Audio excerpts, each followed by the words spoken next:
And good Friday morning to you, ladies and gentlemen. Welcome back here to the beautiful western mountains of Maine and the Sunday River Resort as we bring you live coverage of the 2012 USCSA National Championships. Hi, everybody. Boss Hogg alongside Alex Beatty as we kick it to you once again from the Barker Broadcast Center here at the bottom of the Monday Morning Trail. Beautiful Barker Mountain and Sunday River Resort on another fantastic day with blue skies, although partly cloudy. Certainly the cloudiest we've seen in our 4 days of competition so far this week at Sunday River. Temperatures cooling off a little bit from yesterday as we saw record temperatures all over the state of Maine, including here in Sunday River. Temperatures getting up to as high as 59 degrees, almost 60 degrees here at the mountain. And amazingly, the course, the mountain, and all of the snow conditions holding up just perfectly here. A real testament to the race crew at Sunday River. Joining me, my friend and yours, Mr. Alex Beatty from the Tough Ski Team. Alex, it is another glorious day here in Maine, but we had a little bit of a scare earlier this morning, didn't we? That's right, boss. We finally found the sun, but things definitely cooled off a little bit last night. That snow melt we saw yesterday has totally hardened, and we've got a very icy surface. They were worried for a little bit that they were going to have to postpone or maybe even cancel the first run, but it looks like we are underway and everything is running smoothly. The 2012 USCSA National Championships are brought to you in part by Patagonia. Their mission to build the best product, cause no unnecessary harm, and to use business to inspire and implement solutions to the environmental crisis. Learn more at Patagonia.com. Patagonia, proud supporters of the USCSA. And by Reliable Racing, whether it's alpine and Nordic ski racing apparel and equipment, hill and event supplies, sports timing equipment, or hard-to-find race gear, Reliable Racing is your one-stop shop. Check them out on the web at ReliableRacing.com. Today's broadcast coverage is brought to you by Yeti Apparel. When you're facing truly abominable weather, the Yeti has you covered. Visit them at YetiApparel.com. Yeti, proud supporters of the USCSA. And by Hurricane Racing. When it's custom team alpine, Nordic, or cycling race apparel you seek, Hurricane Racing delivers. Demand the very best in custom printed ski suits, jackets, pants, and race apparel. Demand Hurricane Racing at HurricaneRacing.com, official sponsors of the 2012 USCSA National Championships. Two big runs for the men in the Alpine Slalom competition today from the Monday Morning Trail. Should be an absolutely fantastically fast track as we froze up last night and all of that water that was lying dormant on this run froze solid. And it is rock solid, hard, and slippery here down this Monday Morning Trail. If you look high atop the mountain, you'll see the start shack at 559 meters. They'll drop 190 meters down to the finish line here and the finish corral. Today's TD is Charlie Burnham, the chief of race, B. Brown. And it looks like we'll have 58 gates for these competitors to slide through, 55 direction changes. Two big runs. We'll take the times from both runs, add them together. And this afternoon here at Sunday River, Maine, we will crown a national champion. Yesterday, big action here also on the Monday Morning Trail in the women's. Check that, in the men's giant slalom competition. And an incredible run by Sierra Nevada College's Yaka Jazbek, winning his first national championship, stealing it away from his teammate Marcus Plyer. Plyer, of course, after the first run, leading by over a second. It was almost all he had to do was ski down in the second run, and he would have won back-to-back national championships as he won the GS out in Idaho last year at the 2011 USCSA Nationals. But you can't keep lightning in a bottle, and Plyer let it all hang out. He skied like a tremendous machine.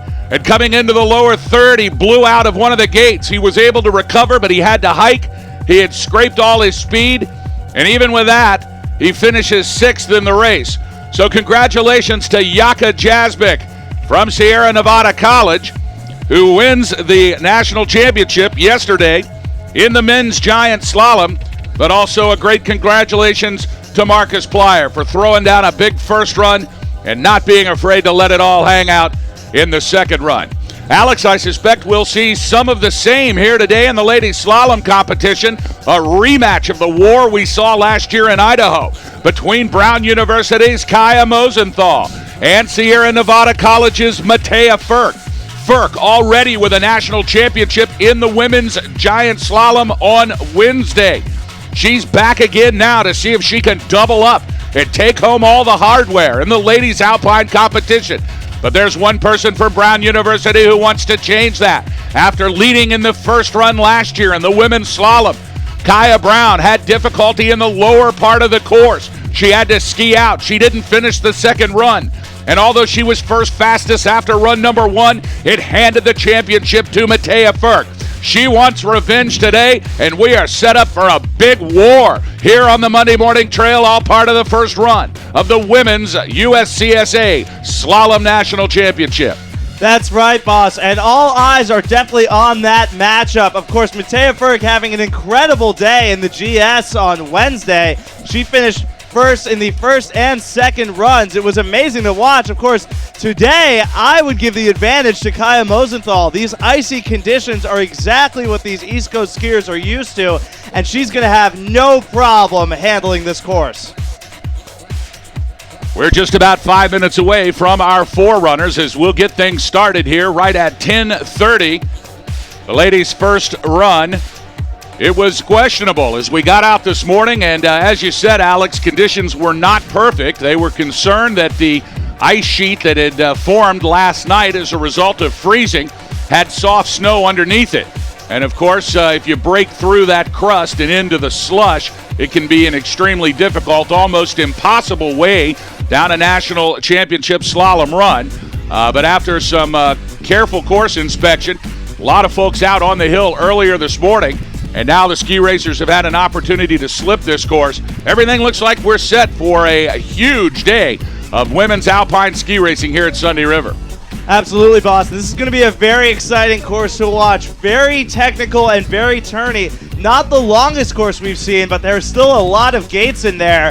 The course moving back and forth from skiers right to skiers left of this trail. These racers are facing a lot of direction changes and a lot of turns. It's going to be a very exciting course, boss. Let's go over some results from yesterday's competition. As we mentioned, in the men's alpine giant slalom, Yaka Jasbek from Sierra Nevada College taking home the gold. He was followed by teammate Clement Thomas Michel in the second place position. And on the podium in third slot yesterday from St. Olaf, it was Håkan Schoenhader. In the men's results for the team competition in the men's giant slalom, third place belonging to Rocky Mountain College. They were edged out in the second spot by St. Olaf, but in an absolute runaway and one of the most impressive team alpine performances we've ever seen here at the USCSA National Championships. The day belonged to Sierra Nevada College. Listen to these results. First place, Sierra Nevada. Second place, Sierra Nevada. Fourth place, Sierra Nevada. Fifth place, Sierra Nevada. Sixth place, Sierra Nevada. I don't know if you can do any better than that, Alex Beatty. Absolutely not, boss. That's their entire team. All 5 racers finishing in the top 6. An incredible display, as you said before, by Marcus Plyer, who I was talking to a racer today, and apparently he had messed up earlier in the course, had a little hip check, and then blew out, totally lost all of his speed, still got back on the course and managed to finish 6th. And in a field as competitive as the one we have here at these 2012 National Championships, that is quite an impressive feat.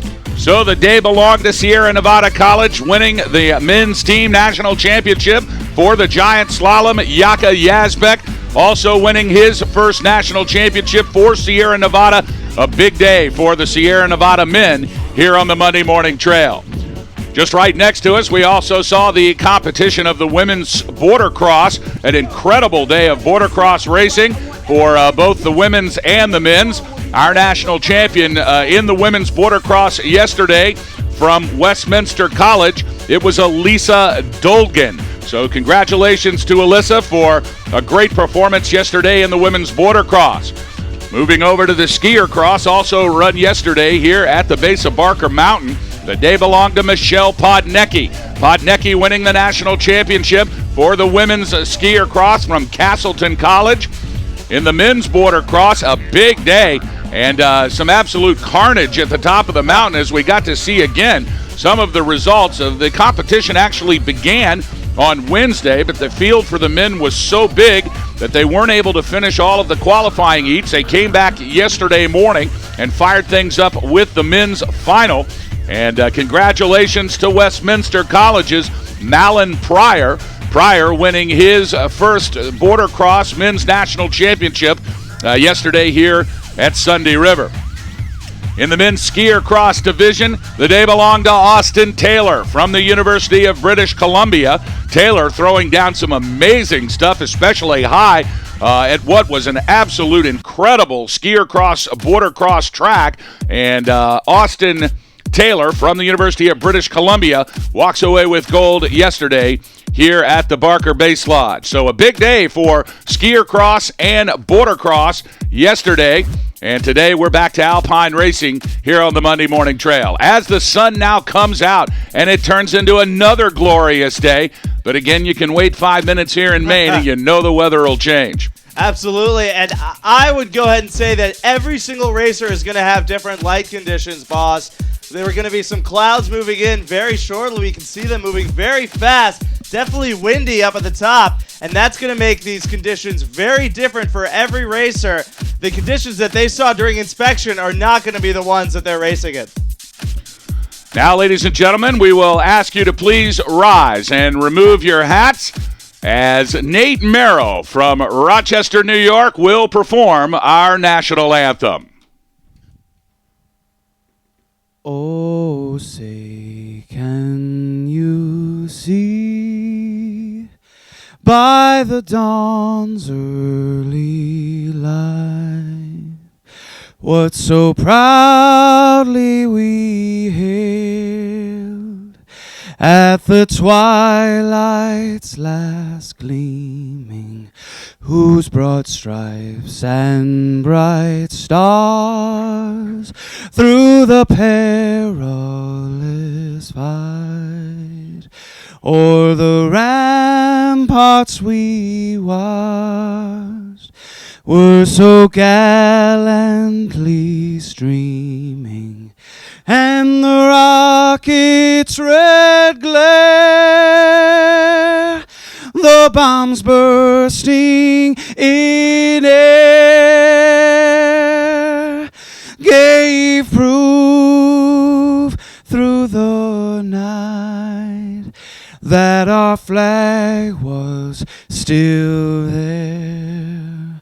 Oh, say does that star-spangled banner yet wave for the land of the free and the home of the brave?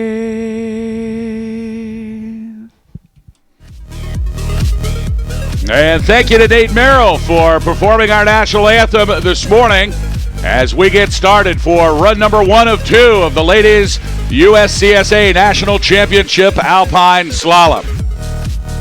Let's run down your first 10 out of the start gate this morning. The guinea pig from Penn State University, Heather Durr, she will come out of the shack first. She'll be followed by Nicole Polshuk from the University of Nevada at Reno. Then it's Connecticut's Brigitta Park. Isa Floden from Rocky Mountain College in 4th. And in the 5th slot, Marlise Combe. She'll be followed by Amanda Peterson from the University of Minnesota Duluth. Then it's UMass's Shannon Bloom. Meg Del Cole from Lafayette College starting 8th. Then Brenna Murray from the University of Wisconsin in Madison in 9th. And in 10th, we'll see Brown University's Kaya Mosenthal. She'll be followed by University of California, Berkeley's Charlotte Skinner. And then last year's national champion from Sierra Nevada College, it's Matea Furk in the 12th slot. So, Alex, we're going to get to see these two warriors, Mosenthal and Furk, right fresh here out of the gate in the top 15 starting positions. They'll get to the course before it has any opportunity of being damaged or rutted it anyway, and it will provide a pretty fair surface for both of these ladies as they battle out a national championship fight here today. Absolutely, boss, and we're going to have a good idea of where these two competitors match up after the first run. It'll be crucial if one athlete can take a huge lead over the other for that second athlete to go into that second run prepared to make up some ground. So our forerunners, a second forerunner now down the course. It looks like we are close to getting this thing underway here on a beautiful Friday in Sunday River, Maine. If you're anywhere near the Western Maine Mountains, we invite you to come and join us live here at an absolutely spectacular national championship venue set up by the USCSA and the crew at Sunday River. Of course, you can tune in live on the internet anywhere in the world. Just go to our website at www.uscsa.com. You can click on the link for the national championships and you will be delivered to the USCSA radio network. Boss Hogg and Alex Beatty bringing you the coverage today from the Barker Broadcast Center. Two big runs of ladies competition. We'll fire up the ladies again for run number 2 this afternoon at 1 p.m. And we invite you to join us here for live broadcast coverage. Meanwhile, our final forerunner now coming down the course. Alex, let's talk a little bit about this set here. The first set on the Monday Morning Trail. Of course, they've brought the Start Shack down to where we have full visuals of the entire run. It looks like the run starts out on the head wall, then shooting the racers to their skiers right, then whipping them back right in the middle of the head wall, back to the left-hand side of the course. Then they hit the flat cross section and down another head wall on skiers left. That should be a challenging top section for these ladies today. Absolutely, boss. As I mentioned before, not the longest course or the steepest course, but it is extremely technical. That top section is pretty fast. We're going to move into this bottom section here. Those combinations leading us into that last pitch where it is extremely tight. Those turns are very quick and they bring you very far across the hill. And there's definitely going to be some athletes that struggle in that section, boss. As you can see, our final forerunner now making her way into the lower third of the course. About halfway through, you'll see that the head wall starts to flatten up as the cross section there causes the pitch to change. Then they throw the skiers again to the left-hand side of the course and then windy-weavy into the final 15 gates here in the bottom as they make their way into the finish corral. And certainly when the legs are on fire the most, Alex Beatty, when the lactic acid is set in as a result of 52, 53 gates already navigated, the last 4 or 5 gates seem to be tight and nasty here as they make their way across the stripe. Absolutely, boss. And as you said, those athletes are going to be very tired for that last set of combinations there, that hairpin into those last few gates. We might see a couple of racers trip up there. So 58 gates, 55 direction changes. All of the forerunners now down into the finish corral. They'll radio any pertinent information to the top to share with coaches and the racers as we get ready for run number 1 here for the 2012 USCSA Women's Slalom National Championships. First out of the gate, now on course from Penn State University, it is Heather Durr. It'll be interesting to watch these first few racers come down to see if there are problem areas on this course. Durr now making her way back to skiers left, onto the head wall, into a small flat section, and back into the steeps again comes Durr. Durr now moving well, under good control. Into a tight section on the head wall, now back into the flats again as she makes her way through the center section into the lower third. Now Heather Durr's got a good run going, the Nittany Lion from Penn State University. Alex, you can't get late on any of these gates. Late can be the end of your day. You've got to stay in your mind 2 or 3 gates ahead, because as soon as the skis aren't pointed in the right direction for the next gate, it is too late to make an adjustment.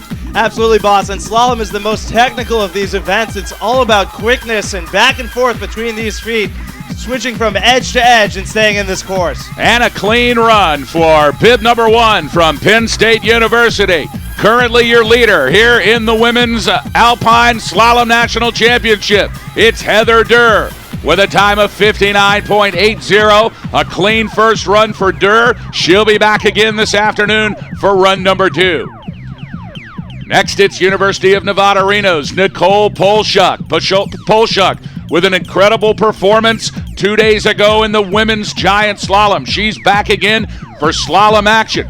She was first at the intermediate gate at 31:55. Let's see if she can hold on and post a better time than Heather Durr. Into the final 3 gates comes Nicole Polshuk from Nevada, Reno. And across the stripe in 55.12. A lightning fast run for Nicole Polshuk. And that is going to be a time that we will watch all morning long from Nevada, Reno's Nicole Polshuk. A great first run here on the slalom event. And she was currently atop the podium, Heather Durr in second, but now it's Connecticut's Brigitte Park. Brigitte Park now into the lower third. She was second at the first intermediate split of 31:68. She'll need to pick up time to overtake Nicole Polshuk. Here comes Brigitte Park from University of Connecticut.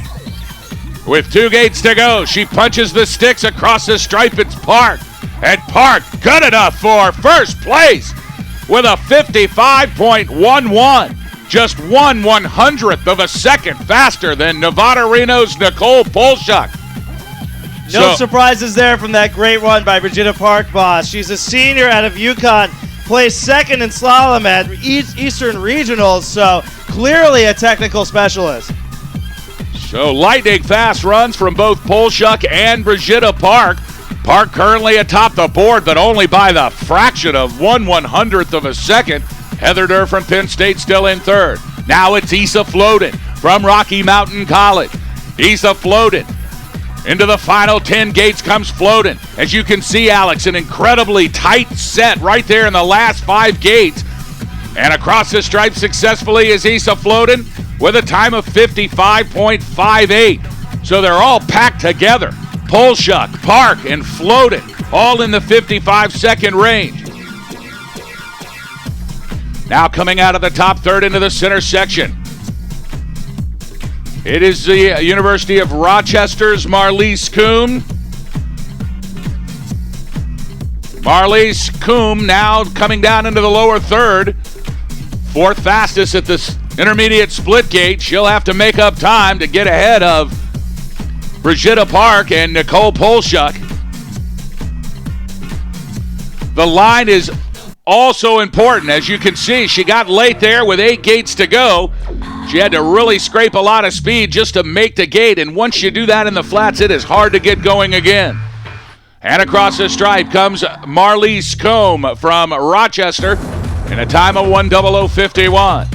So we've got our top 5 on the board. It's Coombe, Dare, Floden, Polshuk. But your current leader from University of Connecticut, it's Brigitte Park. And I thought Marlies Coombe was going to lose it there. She was sitting back a little bit heading into those combinations. That was a little bit too much. Sorry, heading out of those combinations, I believe. She thought she was going to lose the ski, and that was going to be the end of her day, but she pulled it together. Just a testament to the training that these athletes have undergone this year. Definitely an intense regimen, boss. What you are watching is the best of the best. These are the greatest collegiate ski racers in the USCSA, coming together each and every year in March for a national championship, and today no exception. As bib number 6, Amanda Peterson from the University of Minnesota Duluth crosses his stripe in a 1:00:92. Now we'll see Shannon Bloom from the University of Massachusetts. Bloom on course, coming out of the center section into the bottom third, and as you can see, it shoots the skiers to far left-hand side of the trail. That's skiers left, lookers right. Good movement here and good hip swing from Shannon Bloom. Bloom fourth fastest at the split shack. She'll have to make up some time here in the bottom, but she is trying to do that. Skiing well is Shannon Bloom. Now Bloom with 2 gates to go. Into the finish corral comes Bloom in a time of 56.10. That's good enough for fourth place. Only a second behind the leader, Brigitte Park. She was cruising there towards the finish, boss. Shannon Bloom, of course, from UMass. These East Coast skiers, of course, have the advantage skiing in this icy terrain, but also on these flat sections. A lot of the skiers out here are used to skiing flatter courses than their Western counterparts. So no change in the top 5. It's Heather Durr in 5th from Penn State. Shannon Bloom from UMass in the 4th slot. Isa Floden from Rocky Mountain in 3rd. Nicole Polshuk from Nevada Reno in 2nd. And still your leader, it's Brigitte Park from University of Connecticut. But now on course, Lafayette College's Meg Del Cole. She'll be followed by Brenna Murray from Wisconsin-Madison.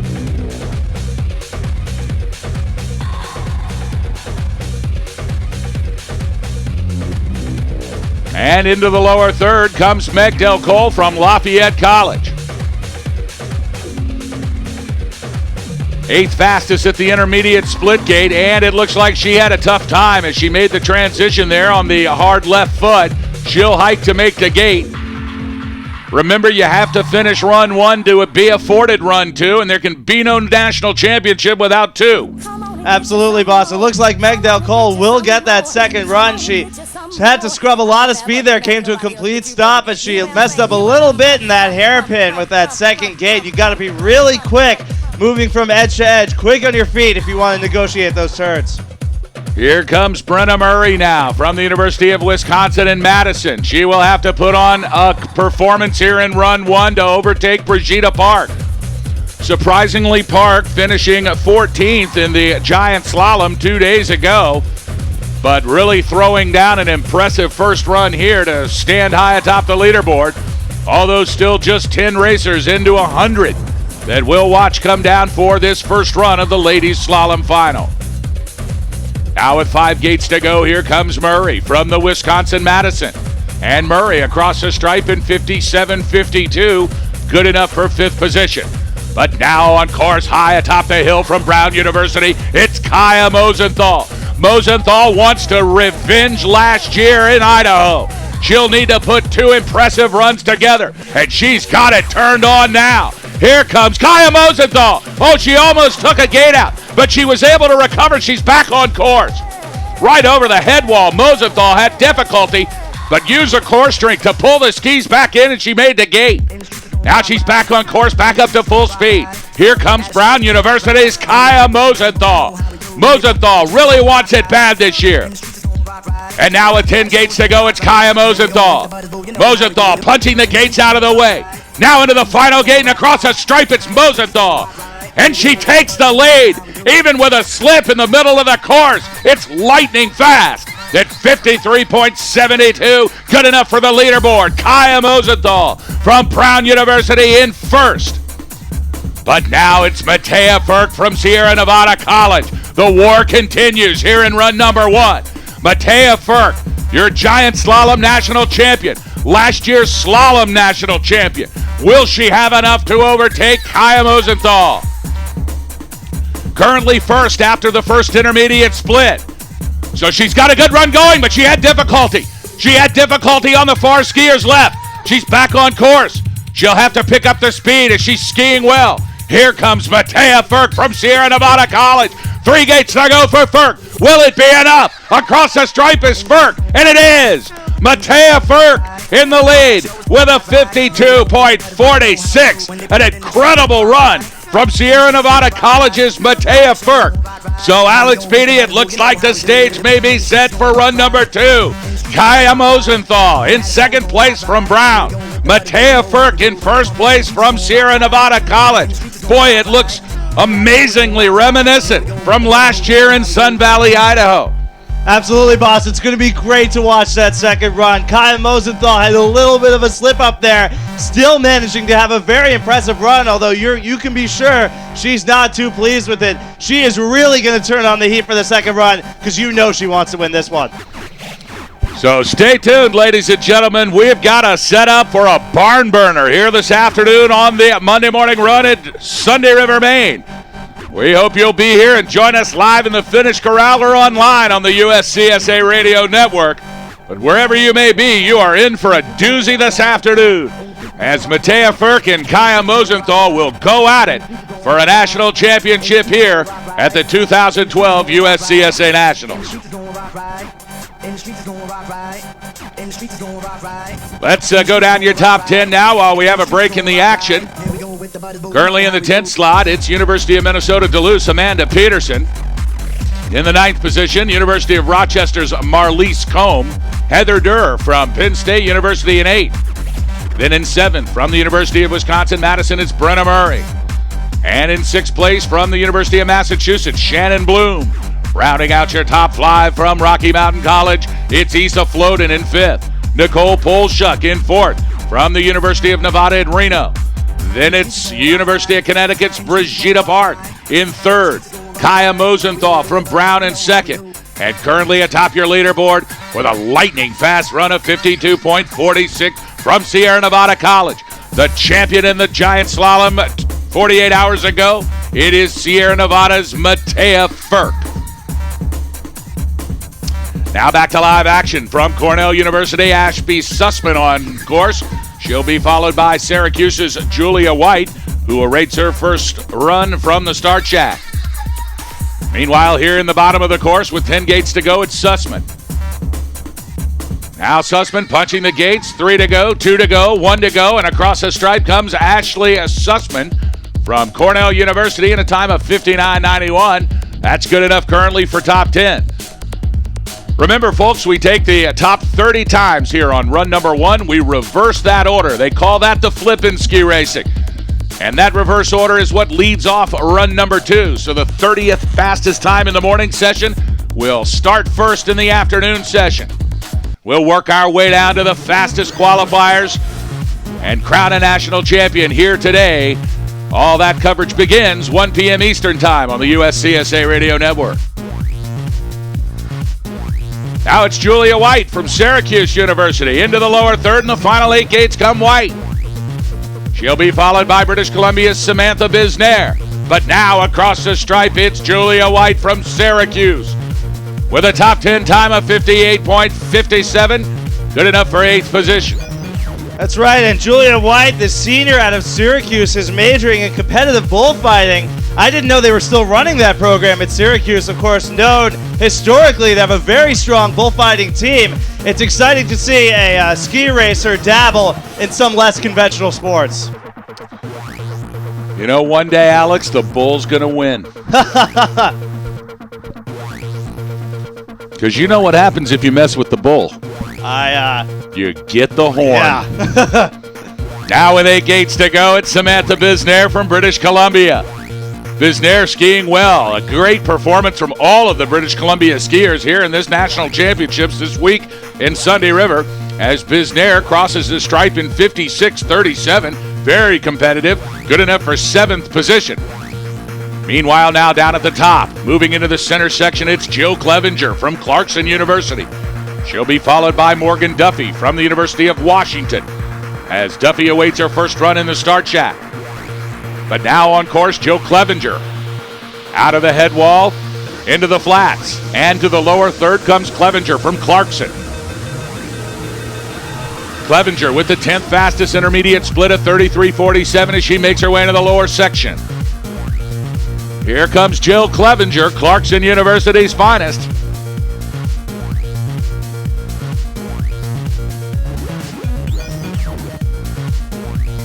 And now across the finish line, it's Jill Clevenger with a time of 58.47. Good enough for the 9th position for Clevenger. So a clean run for Clarkson's Jill Clevenger. And now high atop the course, it is Morgan Duffy. And Duffy has difficulty negotiating one of the top gates. As you can see, the course swinging hard to the skier's left, looker's right. And Duffy is going to have to hike to make the gate. She wants a second run this afternoon, and she's going to earn it right now. That's right, boss. And she's not going to finish first in this race, but she did in the conference championships. Of course, out of University of Wyoming, that far West Coast Conference. You know she's going to be disappointed with this run, but she will turn some heads in the second run. Mark my words. You know, Alex, it is a tough mental recovery to make, especially high up on the run in run number 1. You miss a gate, you're all out of rhythm, and all it takes is just stopping for a moment. The lactic acid immediately starts to flow in the open spaces in the veins, and then you get going again, and just to get back into rhythm is such a challenge. That's right, boss. It's such a dramatic change, both in mindset and in the muscles you have to put forth to ski up the hill, reclaim one of those gates, and get back in the course. It can be a really tough challenge. But she was up to the challenge as Morgan Duffy from the University of Washington crosses the stripe. The time of 1:28.63, but most importantly, she earned her second run. So hats off to Duffy. The Persistence Award of the morning goes to Duffy so far. Now from St. Olaf College, it's Katie Olfstead wearing bib number 18. Katie Olfstead now making her way through the center section into the lower third comes Olfstead. She finished 15th in this giant slalom earlier this week. St. Olaf's Katie Olfstead skiing well here in the lower third. With 8 gates to go, it's Olfstead. She was 6th fastest at the intermediate split shack. Will she be able to make up time as she punches her way across the finish line? And good enough for a top 5 position for Katie Olfstead with a time of 55.54. So it is all jammed together here in the top 6 slots, Alex Beatty. Isa Floden at 55.58.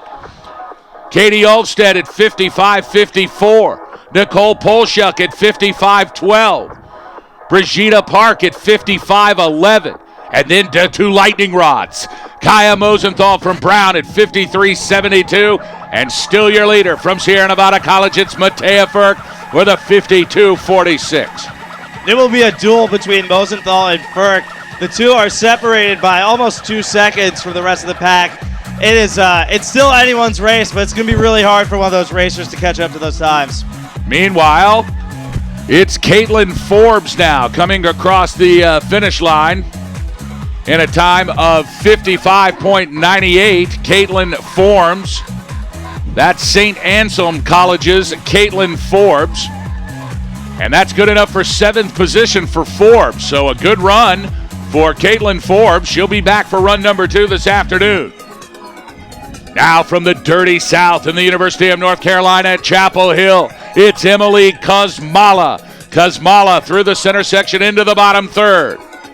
Always great to see the Southern skiers represent here at National Championships, because as a Southerner myself, I will tell you there's not much skiing in North Carolina or South Carolina or Georgia for that matter. Although a couple of nice hills, Sugar Mountain and Beach Mountain, both of which are used by the competitive ski racers in the South quite often. Often they go up to West Virginia as well. But it's nice to see the Dirty South represented here in Maine today in the women's slalom competition. And from University of North Carolina, Chapel Hill, Emily Kuzmala crosses the stripe in a time of 1:14.69. Absolutely, boss. And I talked to Emily last night.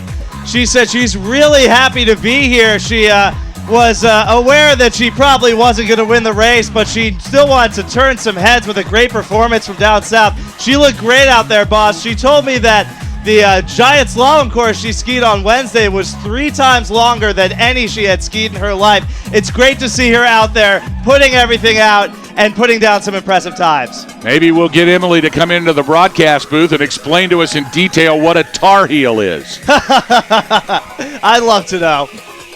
Now it's Jamie Roberts from Colorado State University. Roberts punching the last gate, and across the stripe into the corral comes Roberts with a time of 1:01.30, good enough for 17th position. So again, very important to try to make the top 30 times here in run number 1, to be a part of the flip. So you'll get the clean snow in run number 2 and won't have to wait. Now on course from Northern Michigan University, it's Annalicia Honkanen. Annalicia Honkanen now from Northern Michigan into the lower third. Had a chance to eat lunch with the Northern Michigan team yesterday. A great bunch of ski racers and snow athletes. And into the bottom third with 8 gates to go comes Honkanen. Honkanen now with 2 gates to go, really punching the gates out, and across the stripe comes Annalisa Honkanen from Northern Michigan with a time of 59.56. That's good enough for 13th slot for Annalisa Honkanen. Now Rebecca Colgren from William Smith College. Rebecca Colgren, whose father is the founder of the Jean-Claude Killet 1969 sunglasses that Boss Hogg has made famous over the years. But unfortunately for Rebecca Colgren, it looks like she has taken a gate out, has slid past a gate, and Alex, that may be too far to hike. It could be the end of the day for Colgren. Yeah, that would be quite a hike, boss. If it were me in that position, I would get back on the lift, have the lift take me up to the top of the mountain, then hop back in the course at that gate and keep skiing. Well, I suspect she did not have the proper pair of Jean-Claude Killet sunglasses that she should have worn during the run. She was probably wearing some kind of ski goggle, and she'll have to rethink that next time around because, of course, you perform like a tremendous machine when you're wearing the Jean-Claude Killet special. Now back to live ski racing action. From Tufts University, it's Chelsea Stevens wearing bib 24. Talk about Chelsea Stevens, Alex. Dude, she is really excited to be here, boss. She fell in the GS on Wednesday, but is a definite technical specialist. She's looking great here as she makes her way down to the bottom. She told me she wants to dedicate this run to her boyfriend, David McIntyre, and wants to tell him that even if the child isn't his, she wants them to raise it together. And here she goes. She's making her way across the finish. Chelsea really carrying a lot of speed, and across the finish line, bib number 24, Chelsea Stevens with a time of 58.39. Good enough for 11th. A fantastic run by Chelsea, and that will be good enough to maybe be competitive in that second run. So my hat's off to Chelsea, and I'm excited to talk to you at lunch. Chelsea Stevens from Tufts University. She is successfully down into the finish corral and will be excited for run number 2 this afternoon here on the Monday Morning Trail. Now back to live action from Columbia University. It's Polly Evans. She'll be followed by the University of Colorado's Kayla Weber. Evans in bib 25. Now into the lower third comes Evans. And an incredible set here, Alex. As you can see, the gates will spread out, and then they'll throw a flush, and then they'll spread out again, and then they'll throw a flush. And if it's not bad enough, they get here to the bottom when the legs are burning in the lower third. There's a nasty flush with about 8 gates to go. That's right, boss, and this is the National Championships. They're going to throw everything at you. Every possible course manipulation they can set, they're going to have it to truly separate from the contenders from the pretenders, boss. Polly Evans from Columbia across the stripe in 100.15, good enough for 17th slot. Now on course through the center section into the bottom third, it's Kayla Weber from the University of Colorado. Next up, we'll see Morgan Fetter from the University of Rochester. She awaits her first run from the start shack. But here in the bottom of the course is Kayla Weber from the University of Colorado. Now Weber through the flush into the final 5 gates comes Weber, punching the sticks out of the way, and now across the stripe it's Kayla Weber with a time of 58.62. A good run for Weber, good enough for 14th position. While Morgan Fetter from the University of Rochester makes her way out of the top section into the middle. We'll review your top 5. From St. Olaf in 5th place, it's Katie Olstead. University of Nevada, Reno's Nicole Polshuk in 4th. Brigitta Park from Connecticut in 3rd. Kaya Mosenthal from Brown University in 2nd, and still year later from Sierra Nevada College, it's Matea Ferk. As things heat up here in the Barker Broadcast Center, the shoe flies are out in full effect now. I just got one. Alex Peaty does not like the shoe flies. He's tried to kill every single one of them, but you know they pop up about every 8 seconds. A new one is born. As Morgan Fetter from the University of Rochester crosses the stripe in a 104.35. You know, if you're from New England, you know all about shoe flies. And they're big and slow. You can pet them. They're easy to kill. But the worst part is they're born about every 6 seconds. So just when you get 30 of them gone, you'll have 30 more ahead of you. Well, see, I didn't realize they were that slow, boss. I thought it was my heightened reflexes as an avid ski racer that was allowing me to get these flies. I guess not. I suspect you're probably somewhat right about that. The heightened reflexes and the slowness of the shoe fly. Christina Donnelly from British Columbia. Now down into the lower third in the final 8 gate. She had to scrape a lot of speed to make a gate. She was late here, and it's not uncommon. The legs are literally nuclear at the bottom of this run as Christina Donnelly from British Columbia crosses the stripe in 105.14. So she'll get a second chance today to make up for this first run. She's currently in 23rd position. Meanwhile, in the center part of the course, it's University of Wisconsin-Madison's Emily Duncanson. She'll be followed by Clarkson University's Sophie LeBlanc. LeBlanc, a great slalom skier out of Carabasset Valley Academy, just down the street here from Sunday River, Maine. Now at Clarkson University. She's had a great collegiate ski career, and she awaits her first run from the shack. But down here in the lower third, it's Emily Duncanson from Wisconsin-Madison. With 8 gates to go, here comes Duncanson. 5, 4, 3, 2, and across the stripe, it's Emily Duncanson with a time of 1:00.73, good enough for 20th position. Now let's watch Sophie LeBlanc as she makes her way over the head wall into the skier's left. Here comes another transmission for LeBlanc. LeBlanc is skiing well, really letting the hips do all of the action, trying to stay on edge. Remember, you don't want to see the snow smoke. The snow smoke means slow. No smoke means fast. And here comes LeBlanc as it shoots the skiers to the left. She was late on that gate but is now recovered. Good core strength for Sophie LeBlanc. Now into the flush comes LeBlanc with 10 gates to go. Into the bottom of the course, it's Sophie LeBlanc from Clarkson. Right through the flush there, now still on trail. Here comes Sophie LeBlanc. And across the stripe, it's LeBlanc in a time of 59:54. So good enough for 15th position on a great run from Sophie LeBlanc from Clarkson University. She'll now recover in the base lodge and get ready for run number 2 this afternoon. Nicole Salzman from Syracuse University, currently on course. She'll be followed by St. Anselm's College's Monica Redente.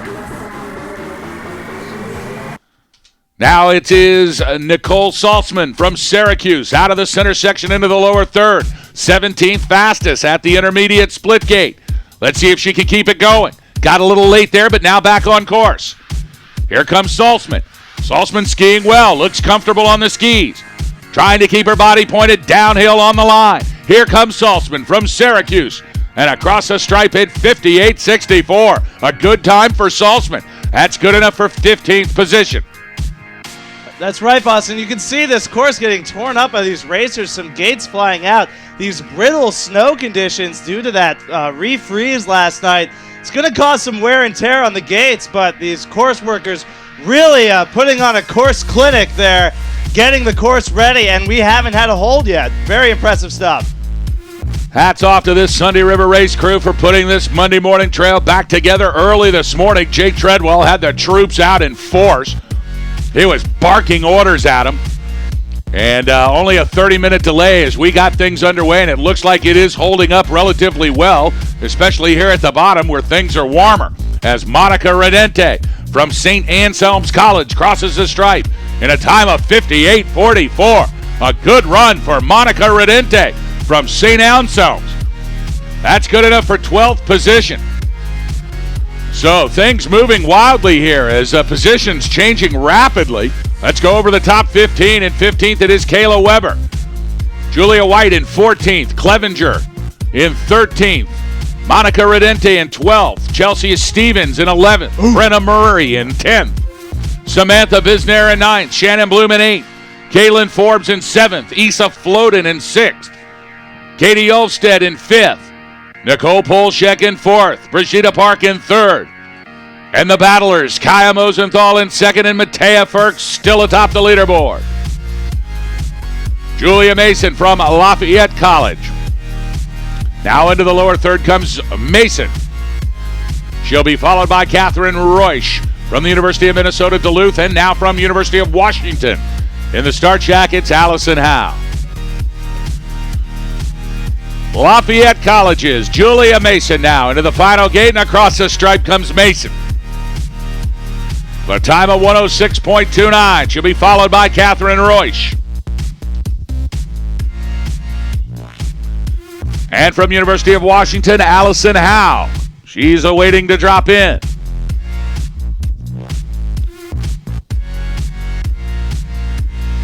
Meanwhile, out of the center section into the lower third comes Catherine Roysch from University of Minnesota Duluth. And now dropping in from the top, it's Washington's Allison Howe. She'll be followed by Maria Mastanino from Brown University. I hope I got that one right. But lower on the course with 2 gates to go, it's Catherine Roysch. Catherine Roysch from University of Minnesota Duluth across the stripe in 104.56. She had a little bit of trouble there, had to scrub some speed near the bottom. Failed to set one of those edges. Of course, it will have required absolutely perfect tuning to have those edges sharp enough to catch here on this icy course, boss. Talk about that a little, Alex. Technology always at the apex of many of the sporting events, and ski racing no different. The equipment that these kids are using far different than they used just 5 years ago. But at the end of the day, as important as the technical skill of these athletes is the bottom surface of those skis. That's right, boss. And it comes down to a little bit of elbow grease. You get that file, and you really shave down those edges to make sure they are razor sharp and that you can successfully carve each and every one of those turns. Washington's Allison Howe now across the stripe in 104.44. She'll be followed by Maria Mastanino from Brown University. And now in the start shack from the University of Connecticut, it's Danielle Scanlon. Now out of the center section into the bottom third comes Maria Mastanino from Brown University.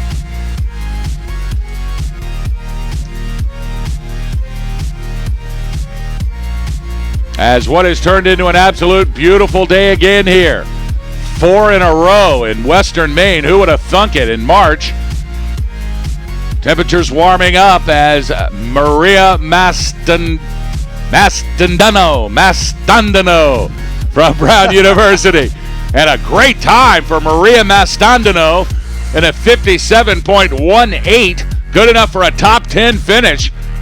So 36 start position for Maria, ends up in a top 10 run number 1. And a good time, 57.18 for the Brown University's Maria Mastanino. That's right, boss. And this Brown team is very deep and very strong. They will definitely be a contender. We still have Emma LeBlanc, Nika Mosenthal, Kaya's younger sister, and Catherine Stewart from Brown yet to come, and they will definitely be posting some very fast times. Now it's Connecticut's Danielle Scanlon on track, and across the stripe comes Scanlon in a time of 59.52. Good enough for 18th position. Now high above the course, just dropping in, the Penn State Nittany Lion, Allison Kowalski. She'll be followed by Rocky Mountain College's Mimi Palavara.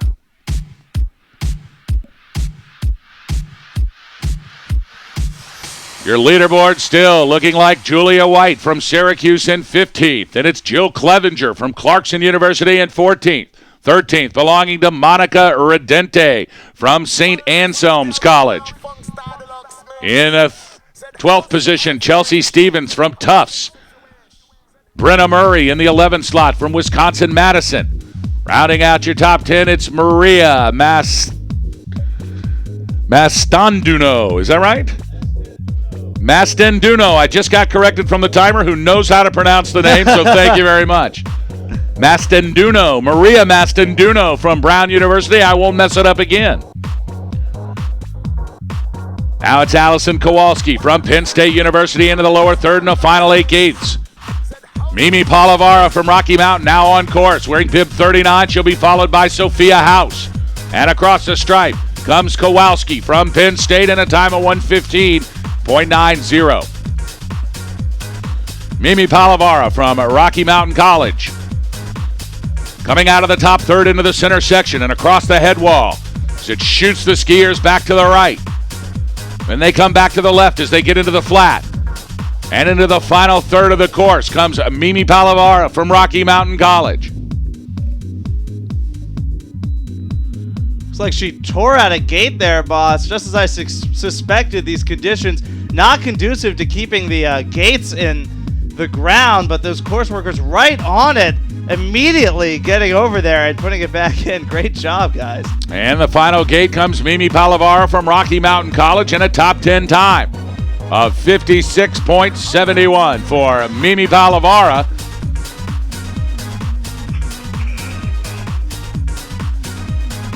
So Palavara set up for run number 2 this afternoon. She'll try to hold on to that top 10 placements. Still lots of racers to come, including the University of Massachusetts' Sophia House. Now into the lower third comes House. She'll be followed by Sierra Nevada's Taya Palick. You know, Alex, whenever you see Sierra Nevada College behind a name, you know you got to pay attention, as they have fielded both an impressive ladies and men's Alpine Championship team here at the National Championships at Sunday River. That's right, boss. Expecting some great runs from these Sierra Nevada racers. Of course, only Matea Ferk so far has come down. She's sitting in first, so if Taya Palick can throw down a very spectacular run, that could put Sierra Nevada in contention for the slalom gold. Across the stripe into the finish corral came Sophia House from UMass in a time of 102.74. Now on course it is Taya Palick from Sierra Nevada College.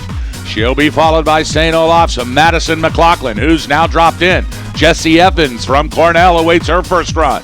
But with 8 gates to go, it's Taya Palick from Sierra Nevada. Palick with the 4th fastest intermediate time. She's got a good run going here. And across the stripe, it's Palick, and it's good enough for top 3.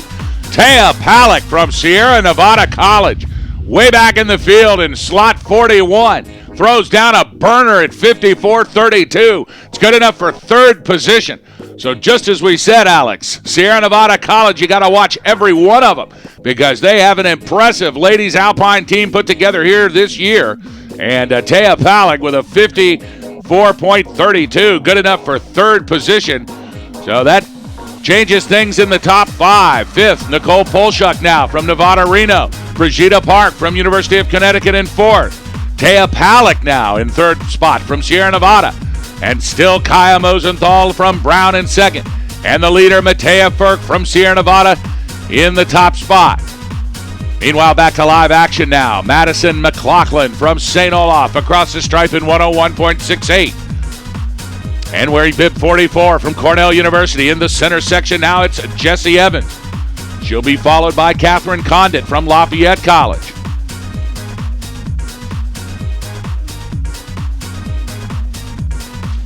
And Jesse Evans from Cornell, the 20-year-old sophomore, is dedicating her run to her mom, her biggest inspiration in ski racing, and, as she describes, the world's best mom. So clearly a great relationship there between Jesse Evans and her mom, and she's having a great run. I'm sure her mom will be proud. Here comes Jesse Evans from Cornell University, punching out the final gate, and across the stripe, it's Evans.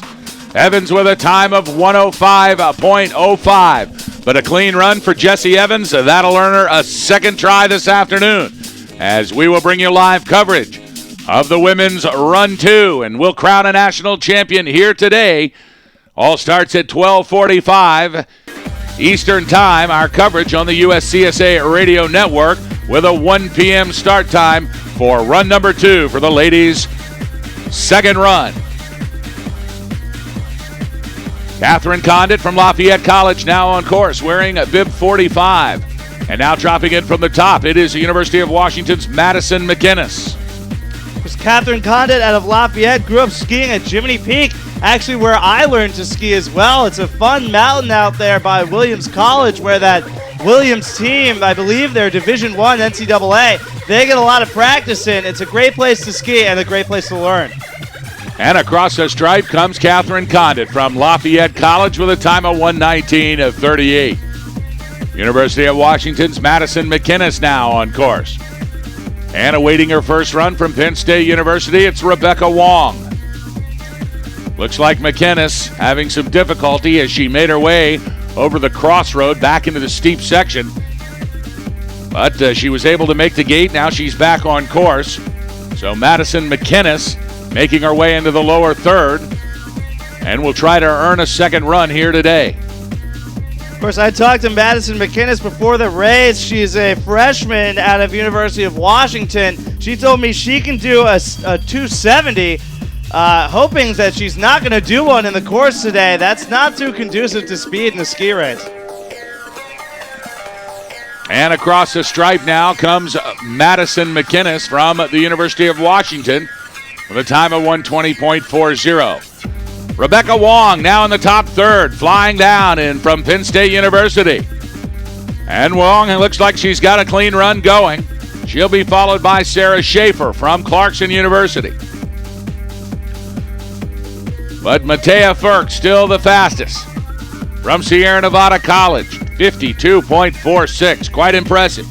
She's followed by Kaya Mosenthal from Brown University. Of course, Ferk winning the ladies slalom last year in Sun Valley, Idaho, looking to repeat.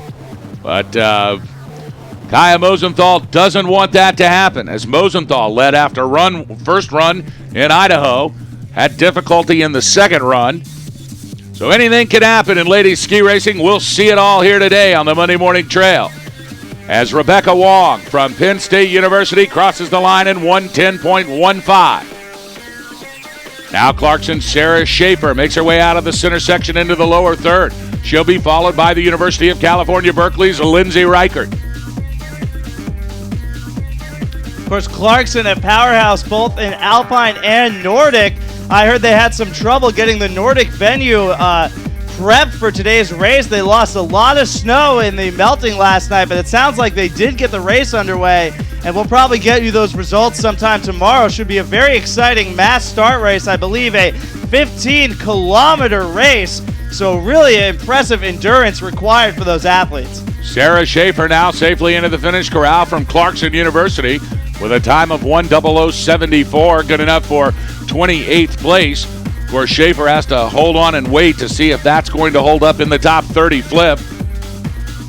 You want to make that flip. The snow conditions are absolutely the very best they're going to be in run number 2 in those top 30 slots. So Schaefer will have to hold on. It's still about 50 racers to come down. Lindsay Reichert from UCal Berkeley now on course. She'll be followed by McKenna McNabb from St. Olaf College. And having to scrape a lot of speed is Reichert. Reichert looks like she's missed a gate. Is she going to hike for it? Nope. That's going to be the end of the day. So a tough break for Lindsay Reichert. She had a good run going. She missed one of the gates, and she thought about going up top, but by that time she had slid past another gate. And here at the bottom of this treacherous course, Alex, it is tough to get going again on gate 50, 51, 52.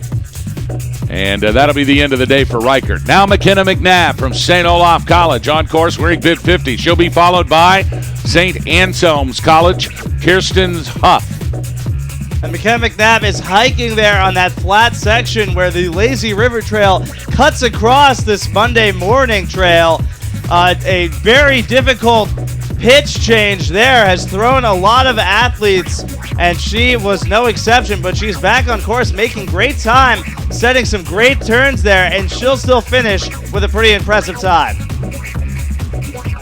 Now she's back on course. It's always amazing to see these athletes who have to stop a run, they have to hike, and then they get right back in it. Although she's late now trying to recover, and a good recovery. Hats off to McKenna McNabb from St. Olaf College.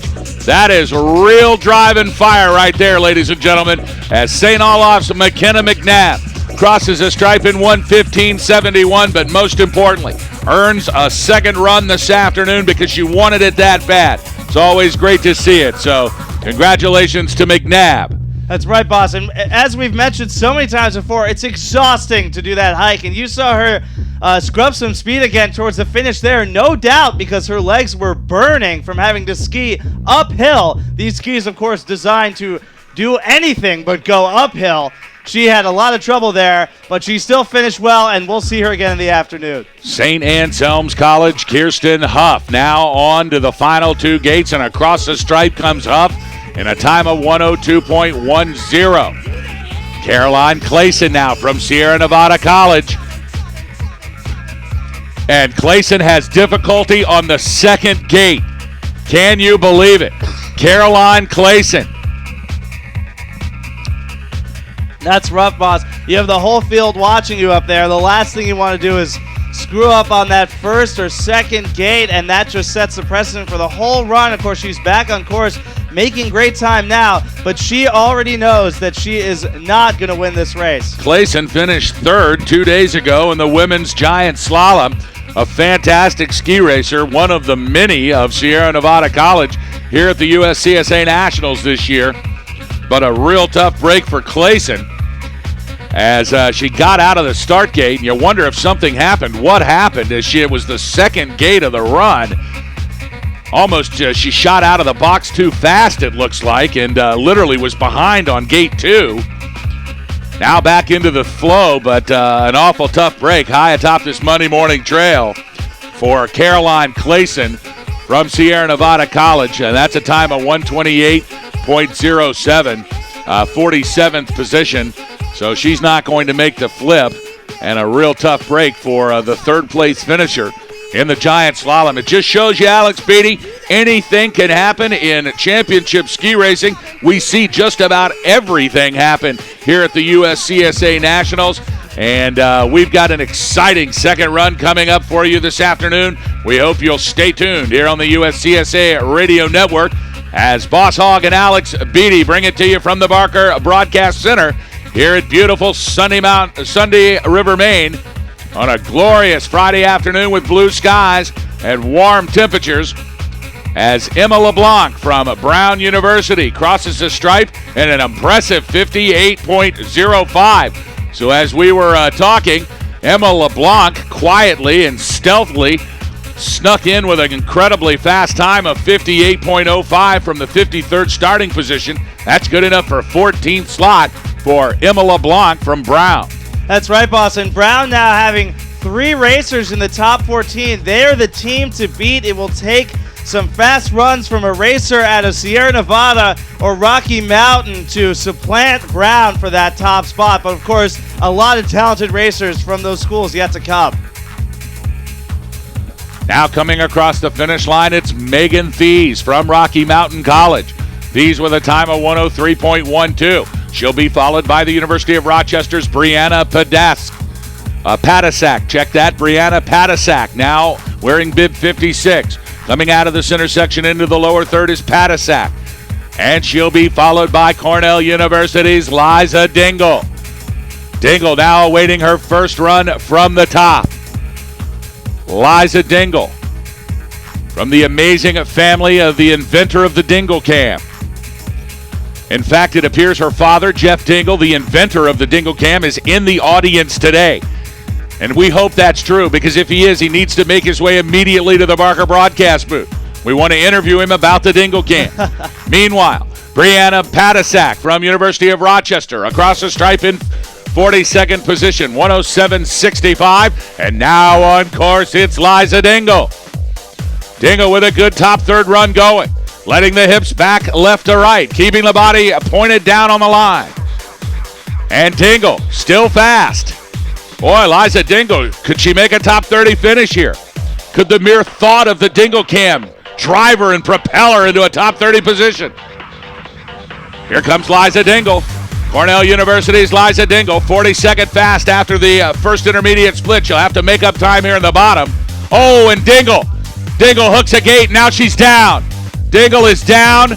She is sliding down. Looks like she's lost a pole as well. Does she have both skis? No, she doesn't, boss. I think she might have lost both skis. She definitely lost one. She is down. She was dangling there on that hard, almost giant slalom turn leading into that hairpin. That is a rough couple of gates, and she could not stand up there. And a tough break for Liza Dingle as she had a great run going down this Monday morning trail. But here in the bottom third with about 12 gates to go, Dingle hooked a gate. You can only think if she had been wearing the Dingle Cam that in fact she would not have hooked that gate. She would have made it safely through there. So a tough break for Liza Dingle. from Cornell University. Now it's Katie Tadero from the University of Massachusetts, wearing bib 58 across the stripe in 106.17. That's 41st position for Katie Tadero. She'll be followed by Kelsey Dignas from Syracuse University. And now the University of British Columbia, Samantha Davis, wearing bib 60, awaits her first run from the start shack. And Katie Tadero, the junior out of UMass, actually finished 4th place at regionals for University of Massachusetts. Just a testament to how much the field of competition has improved. Some really competitive skiers out here. Of course, everyone competitive. Really tough race. Even the best skiers in the country are struggling to make the flip. It is really a great show they're putting on here, boss, and I'm having a great time watching it. Now across the stripe comes Kelsey Dignas. Dignas now from Syracuse University in a time of 103.42. On course in the center section, it is Samantha Davis. She'll be followed by Amanda Breedy from University of Connecticut.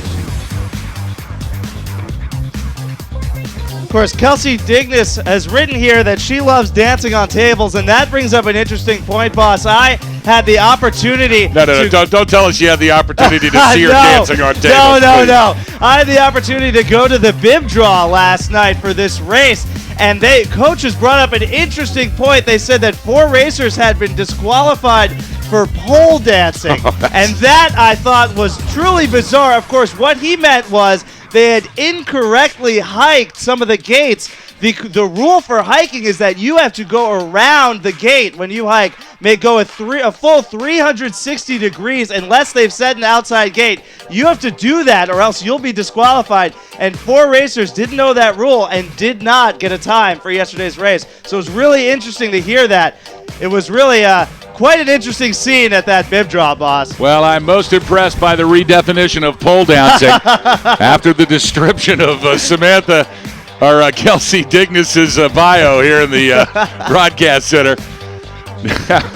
Amanda Breedy from University of Connecticut across the stripe in 105.15. She was preceded by Samantha Davis from the University of British Columbia, who came across in 101.90. Now it's Kelsey Falsh on course from the University of Minnesota Duluth, wearing bib 60. She'll be followed by Wisconsin-Madison's Olivia Radicke.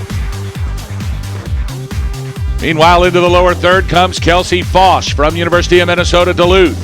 Olivia Radicke now dropping in at the top.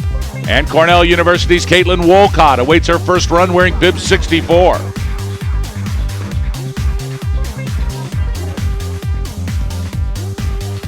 Exactly 100 competitors now will be competing in this first run of the ladies slalom, as it looks like we have St. Bernard slalom going on here in the bottom of the course as well. Anything can happen in USCSA Championship ski racing, no doubt. And we'll have a time for the dog momentarily, as he was pulling down the young little girl here on the ski rope. And we'll see it all here from our vantage point at the base of Barker Mountain.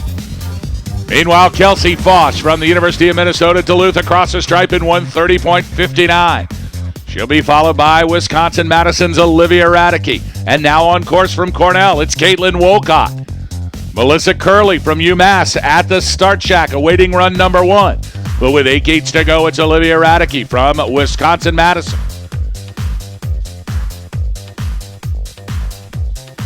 And now with the sun shining brightly and we can see blue skies out to the western side of the Sunday River Resort, it's snowing. That's right, boss. That it is. They are, I believe, predicting about an inch of snow to come tonight over the course of the day. Of course, not posing any big problem at this point, but that could make things interesting for tomorrow's men's slalom race. Could require a lot of slipping on the course and a lot of coursework that needs to be done to get that course prepped and ready for those racers. You know, Alex, these racers also have so much experience in different types of snow conditions. They're pretty much prepared for just about anything that you can throw at them. And as we sit here as broadcasters and we talk about, wow, it sure must be tough to come down in the 75th position on a rutted course. Often these ski racers can ski just as well in the ruts as they can on a fresh surface. In fact, I've talked to ski racers who say they'd rather ski in the rut because they have to put less pressure on their muscles to actually carve the turn because it's already been semi-carved for them. So, as we sit here and we talk about varying conditions and we talk about how the course might change throughout an entire 100 racers coming down in a run, I think at the end of the day, these athletes are so professional. They're so good at what they do. They've spent so long, so many hours on different surfaces, on different mountains, and different temperatures with different gear, that they're just ready for about anything that we can throw at them. And I think that's very evident, especially on a day like today where things are changing by the minute. Absolutely, boss. And just given the change in conditions from 2 days ago to today, a totally different mountain here. Of course, it was so warm 2 days ago, and it's quite chilly today. Of course, you mentioned something very important, that a lot of these racers like skiing the ruts. Of course, I am no exception. A national championship caliber racer like myself likes to ski in the ruts. When you're going as fast as I go, you don't want to have to think about which way you have to correctly ski the gates. You want the course to just guide you to the finish, and that's something I love to take advantage of, boss. Sierra Nevada College's Emily Lamoureux from Sierra Nevada. She comes across the stripe in a time of 56.17. Good enough for a top 10 position. Again, you never know what you're going to get, but you know it's going to be fast out of Sierra Nevada. And Emily Lamoureux, she throws down a top 10 run here in run number 1 of the ladies' slalom. 56.17 for Lamoureux. She was preceded by UMass's Melissa Curley. Curley with a 105.01, and Caitlin Wolcott from Cornell University with a 110.35. Now into the final 8 gates comes Nika Mosenthal from Brown University. Kaya's younger sister, Nika Mosenthal, punching the gates out, and across the stripe comes Mosenthal with a 58.58. That's good enough for 20th position for the younger Mosenthal. Meanwhile, her older sister, Kaya Mosenthal, still in second position, battling it out with your leader, Sierra Nevada College's Matea Firk. Right, boss, and those Mosenthals sure can ski. I've heard that if both Kaya and Nika can finish in the top 20 today, they'll rename the USCSA's McConnell division the Mosenthal division after that great family of ski racers. Kirsten Anderson from Syracuse University. Now into the final 8 gates comes Anderson. She's followed by Samantha Liddell from Lafayette. 1 gate to go, and the punch across the stripe. It is Kirsten Anderson from Syracuse with a time of 104.06. It looks like on the course right now, bib number 69 out of Lafayette, Samantha Liddell. She's having a pretty impressive run here, making her way towards the first interval. Really skiing with some speed. And she's carrying that into the bottom here. Looks like she had to scrub a little bit there. It's that very turny section up there with those gates placed so close together. That is an extremely tight course set, and a lot of racers have struggled there, but she's back on the course and making her way towards the bottom now. So Samantha Liddell from Lafayette College. Just a few gates to go for Liddell. She'll be followed by Rachel Brandt from the University of Rochester, and across the stripe it is Samantha Liddell from Lafayette. The time of 1:23.67. Rachel Brandt from the University of Rochester on course, wearing bib number 70. Still 30 racers left to come down. She'll be followed by Kelsey Bresnan from the University of Connecticut. Let's go over our top 20 once again for you. In 20th position from Brown University, it is Nika Mosenthal. In 19th, Julia White from Syracuse. Jill Clevenger from Clarkson in the 18th slot. 17th belongs to St. Anselm's College's Monica Redente. Then it's Chelsea Stevens from Tufts University in 16th. In the 15th position, Emma LeBlanc from Brown University. In 14th slot, it is Brenna Murray from the University of Wisconsin in Madison. Meanwhile, back to live action with 3 gates to go. It's Rachel Brandt from the University of Rochester, now crossing the stripe in 107.34. Back to your leaderboard. In 13th position, it is Maria Mastanduno from Brown University. In the 12th slot, Mimi Palavara from Rocky Mountain College. University of British Columbia, Samantha Bisnair in 11th. 10th belongs to Emily Lamoureux from Sierra Nevada College. In 9th place, Shannon Bloom from UMass. In 8th, Caitlin Forbes from St. Anselm's College, having a good ladies slalom competition here in run number 1. Then in 7th place, from Rocky Mountain College, it is Issa Floden. And in 6th, Katie Olvstead from St. Olaf. Meanwhile, 4 gates to go for Kelsey Bresnan from the University of Connecticut as she punches a stripe in a time of 107.62. She'll be followed by Wisconsin-Madison's Rebecca Friends wearing bib 72. And now at the top from the University of Minnesota Duluth. Awaiting her first run, it is Andrea Drush. Now your top 5, though, on the leaderboard. From Nevada Reno, it's Nicole Polshuk in 5th. 4th belongs to Brigitte Park from University of Connecticut. Then Sierra Nevada College's Taya Palick in 3rd. Kaya Mosenthal from Brown in 2nd. And still your leader with a lightning fast run of 52.46 from Sierra Nevada College, Matea Ferk. And right now, Sierra Nevada sitting in first of the team standings pretty comfortably with a 6-second lead over Brown University. It will take a lot of extra effort by those Brown skiers to make up those 6 seconds. Unless we see something unconventional like a disqualification or something like that, it'll be Sierra Nevada's day, boss. Crossing the stripe from the University of Wisconsin in Madison, it is Rebecca Friends with a time of 102.55. Now into the lower third comes Andrea Drush from the University of Minnesota Duluth. She'll be followed by Tobias Britton from British Columbia. 12 gates to go for Drush, and we should see British Columbia's Tobias Britton dropping into the course momentarily. Boss Hogg and Alex Beatty bringing you all the goods from the Barker Broadcast Center here at beautiful Sunday River, Maine on a gorgeous Friday afternoon. Blue skies, warm temperatures. A big crowd is gathered at both the Barker deck here behind us and in the finish corral of the Alpine venue. Of course, taking place right next to us. It looks like some sick big air stuff going on a monster 60-foot head over there. So no matter what your desires are as far as snow sports competition, you can get it all here today. Day number 4 of the USCSA National Championships here at Sunday River, Maine. Of course, that big air competition tonight under the lights is going to be wild. I am so excited to be here. I, of course, bribed my coach, Eric Pierre, to stay here with the promise of that big air competition and maybe of a USCSA jacket. So we're both really excited to be here tonight, and we invite all of you to come down and watch that. It's going to be a great time.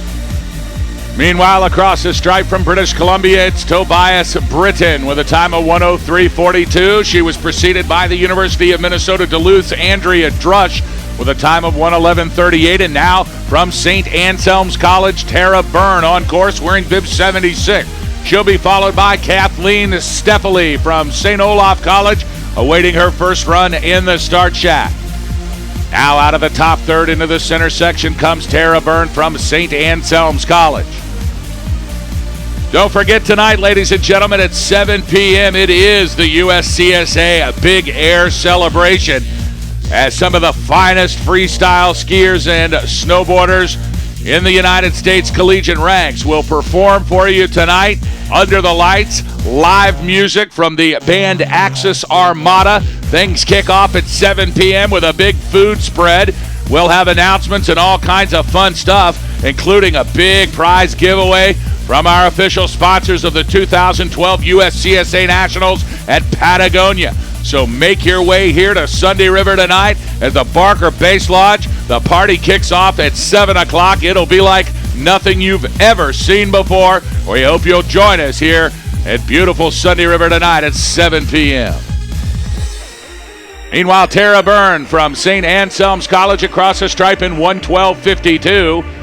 Now coming into the lower third from St. Olaf, it's Kathleen Steffeli. And awaiting her first run at the top from Clarkson, it's Haley Gilmore. And Tara Byrne, the sophomore out of St. Anselm, excited to be skiing in St. Anselm's first ever national championship. Of course, she's a really strong skier, and she's hoping to help lead her team back here next year, of course, back in Sun Valley, Idaho, I should say, next year for their second national championship. And now across the stripe, it is Haley Gilmore. Bib 79 from Clarkson University. Safely across. She'll get a second run this afternoon. No, check that. That was Kathleen Steffeli from St. Olaf College. 101.87 across the stripe, wearing bib 78. And on course, bib 79, it's Clarkson's Haley Gilmore. Now dropping in from the top, the University of Washington's Erin Anderson. She'll be followed by Rocky Mountain College's Jessica Wolf, while Haley Gilmore makes her way into the bottom third.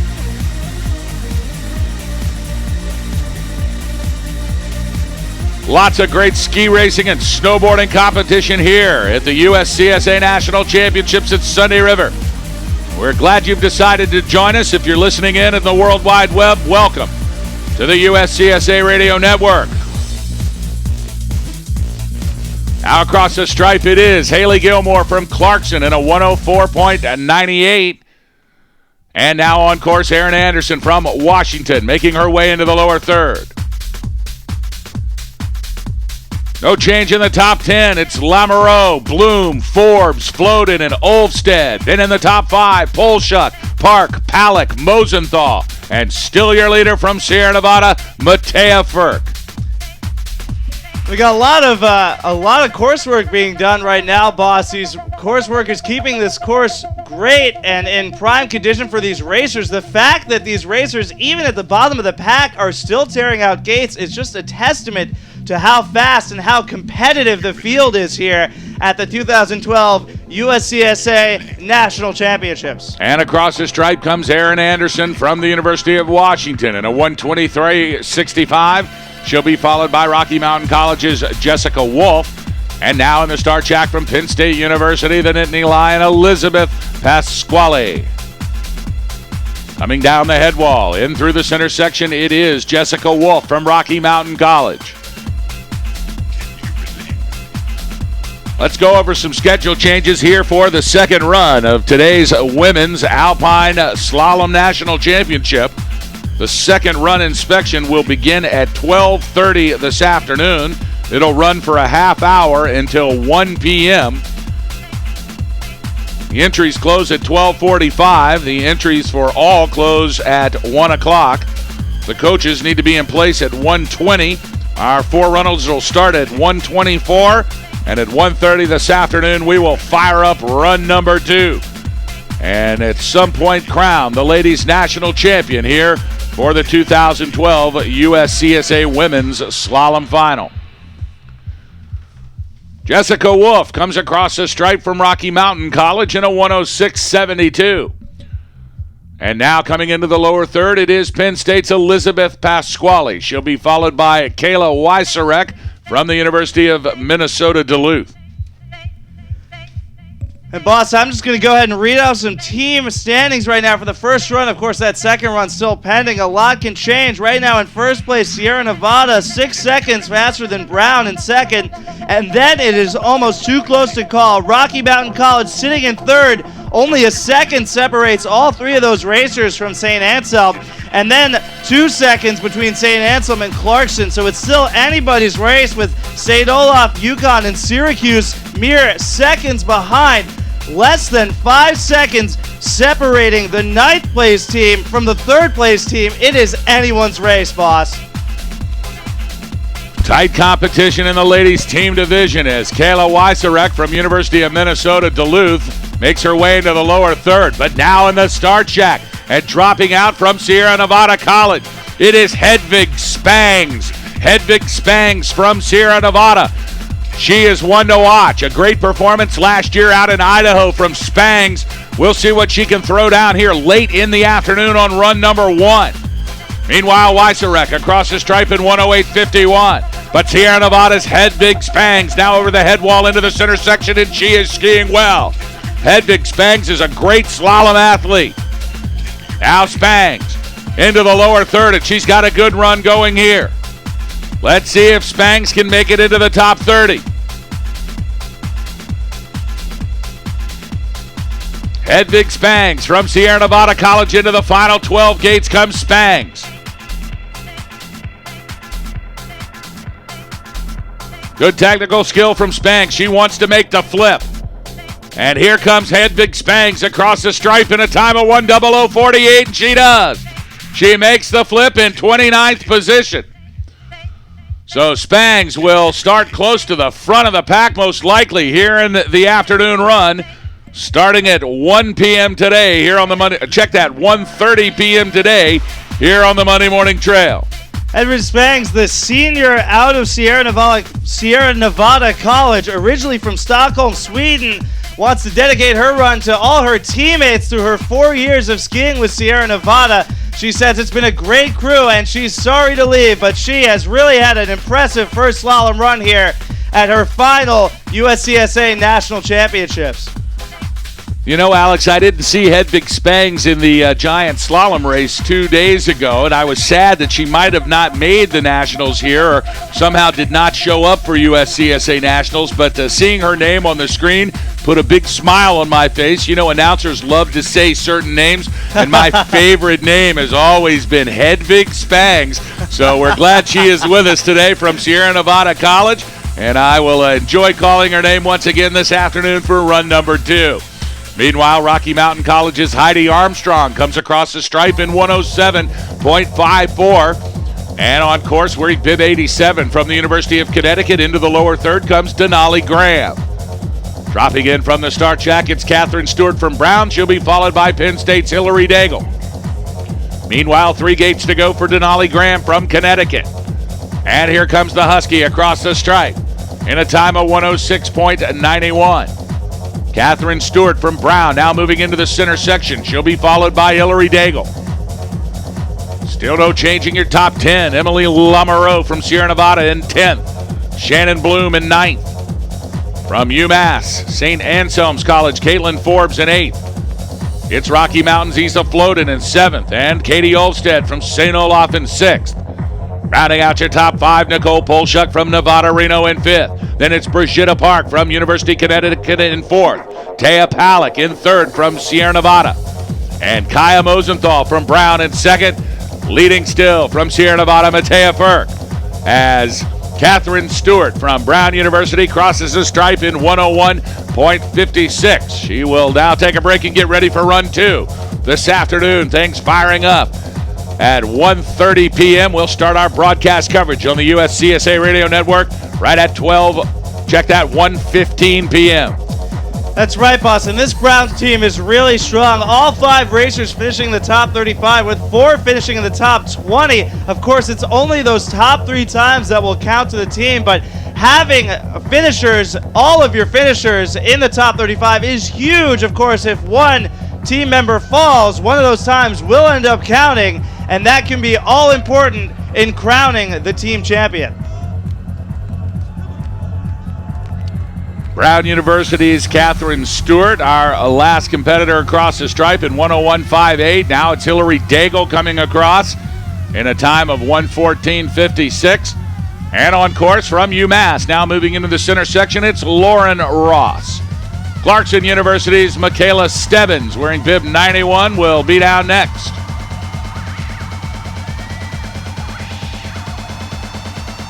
Remember, we take the top 30 finishers here in run number 1. We'll reverse that order. We call it the flip. That's how we'll start run number 2 at 1:30 this afternoon. Very important to try to get into that top 30 positions. You will have the best snow conditions. It's before the course can get torn up in any way, shape, or form. So the girls really working hard to try to make the flip. But we know the war's going to come down to 2 ladies this afternoon from Brown University. It'll be Kaya Mosenthal, vying for a national championship here in the slalom. She wants some revenge from last year in Idaho, as Matea Ferk wins the national championship a year ago. Ferk already with 1 national championship here this year, 48 hours ago in the giant slalom. Can Ferk repeat? Can she be a 2-time winner in the 2012 Nationals? We'll find out, and we hope you'll join us right here at Sunday River, beautiful Barker Mountain, and the Monday Morning Trail. Meanwhile, Michaela Stebbins from Clarkson University, a nice recovery with 6 gates to go. And she's going to get a second run this afternoon as well as she crosses the stripe in 1:11.69. Now it's Lafayette College's Rebecca Sharp.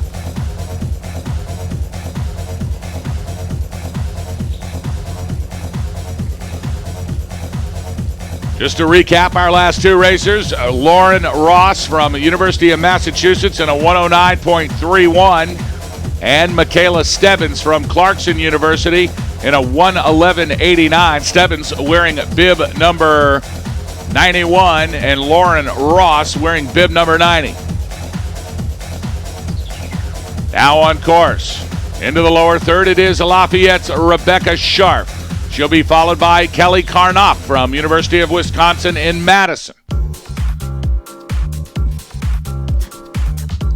It's impressive to watch some of these racers from New Jersey and Pennsylvania come down. You know they aren't getting the same practice conditions as we've discussed before as these racers from the Northeast or from out west. They really have to make that extra effort to get out there and ski, boss, and it's great to see them out here at Nationals. USCSA brings schools from all over the United States. We welcome all collegiate athletic competitors here. And it is nice to see the representation from all over, as we have turned this into quite a big event. Almost 600 competitors now representing 130 some odd schools here at the USCSA Nationals. And we are glad to have each and every one of them. It just goes to show you that you don't have to live in a place with a bunch of snow or a bunch of tall mountains to participate in extremely competitive snow sports competitions. And that's what the USCSA is all about, and we're glad all of these young people, both ladies and men, are with us today in Sunday River. It makes for an exciting week of skiing, snowboarding, and Nordic competition as Kelly Karnoff from the University of Wisconsin-Madison crosses the line in a 109.53. Now it's St. Anselm's College's Kelsey Willett. She'll be followed by Hillary Coates from Syracuse University as we get down to the final 5 racers here in the first run of the women's slalom. Looks like the sun has come out and it has stayed out. Things are warming up. It's great to see the ground softening up a little bit. Softer conditions should make for some great free skiing during lunch. I'm really excited to get out there. That's going to be a blast, boss. Oh, and a tough break high atop the hill on the Monday morning trail. It is Kelsey Willett from, check that. It's Kelsey Willett now crossing the finish line in bib 94 with a time of 1:11.52. It was Syracuse University's Hillary Coates who in about the 9th or 10th gate right out of the start shack had an incredibly difficult left-footed turn to the right. She blew out of the course, but still strength and vigor brought her back to hike. She made the gate. Now she's back on course. So congratulations to Syracuse University's Hillary Coates as she makes her way into the lower third. That's right, boss. And we've said it many times before. There is nothing worse in skiing than having to hike. I've done it so many times myself. I think my record is hiking 3 times in one course. That was a doozy, but it's just a testament to my drive to compete and my need to score for my Tufts University team to make sure they can have a top finish, and I would get back in that course and continue to ski down. I can't wait to see your trophy case, Alex. It can only be so absolutely impressive. I mean, awards like the hiking award, you know. I mean, you have won that award, have you not? I mean, I have, boss. And Tufts University, actually, this is not a joke, has won a plaque for largest team in a ski race before, an actual plaque awarded for having the largest team. It was a high honor. That is a high honor indeed. Hillary Coates makes it across from Syracuse University in a time of 1:15.25, but most importantly, she earned herself a second run here this afternoon. Now into the finish corral from the University of British Columbia, it's Kelsey Nilsson. Nilsson with a time of 104.32. She'll be around for run number 2 as well. Meanwhile, Grace Monks comes to a complete stop here on the head wall just to make the gate. It really tossed her out of the flat section into the head wall, and she wasn't ready for the third gate down that wall, but she is now back on course. Grace Monks from Cornell University now making her way into the lower third. She'll be followed by St. Olaf College's Alexandria Anderson wearing bib number 101, and now she's on course. Whitman College's Lexi Dreschel in the start shack awaiting run 1 as well. So we get to the final 5 skiers here in the ladies' first run of the slalom championships. It's Cornell University's Grace Monks now with a well-earned first run. That'll get her into the afternoon session. Monks with a time of 125.92. Now into the center part of the course, it is Alexandra Anderson from St. Olaf College and Whitman College's Lexi Dreschel about to drop in from the start shack. Of course, St. Olaf very competitive in this race, and Alexandra Anderson is no exception. The junior poli-sci major out of St. Olaf, she's dedicating her run to her teammate Max Lund, like so many of these St. Olaf girls. He has competed very well this week. I believe he finished very strongly yesterday at the Giant Slalom, and we'll see him again tomorrow as the men try to tackle this slalom course here at Sunday River in beautiful New Remain. And a great finish for Alexandra Anderson as she really held on to those last 8 gates, making her way across the stripe in a 104.31, but more impressively, as the lactic acid really started to set in, you can tell when the legs just go away, there's nothing left. They turn to rubber. It's really difficult to get them to do anything you want them to do. And what a terrible quandary when your brain says one thing and your body just won't participate. It will not comply. But Alexandra Anderson with a real good job here in the last 8 gates to make it through to run number 2 this afternoon. Now it's Whitman College's Lexi Dreschel. Dreschel into the lower third. She'll be followed by the United States Military Academy's Jennifer Parsons. So Army now well represented in the start shack, and now Parsons is on course. Meanwhile, here at the bottom, bib 102 Lexi Dreschel from Whitman College. Into the final gate and across the stripe comes Dreschel. Dreschel with a time of 104.90. And Army's Jennifer Parsons now into the center section. Here comes Jennifer Parsons wearing bib number 103. And Parsons now into the final third.